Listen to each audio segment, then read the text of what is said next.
the first target, they tried to drop the bomb, and it was too cloudy. They couldn't see, and they didn't have the conditions appropriate to drop an atomic bomb. So their second target was Nagasaki, oddly enough, right above a cathedral.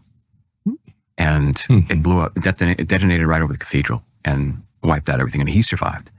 Nobody else, his family, everybody died. Killed the majority of the Christians in Nagasaki, which was the Christian capital of Japan. Yeah. Yep. Yeah. And there's a thing that I wanted to read that he said right after the bombing, which he had converted from atheism. He was Shinto, and then he was atheist, and then he converted to Christianity and Catholicism. And he was influenced by the writings of Blaise Pascal. So he gave a speech to his community. He was one of the very few survivors in his community.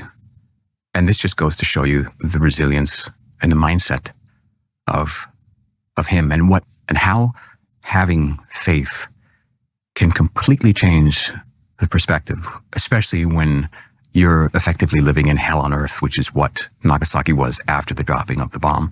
People were walking around asking for water while their skin is melting off, like it's literal hell on earth. He said, "I have heard that the atom bomb was destined for another city.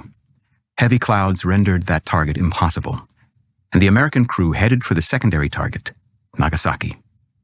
Then, a mechanical problem arose, and the bomb was dropped further north than planned and burst right above the cathedral. It was not the American crew, I believe, who chose our suburb. God's providence chose Urakami, the suburb, and carried the bomb right above our homes.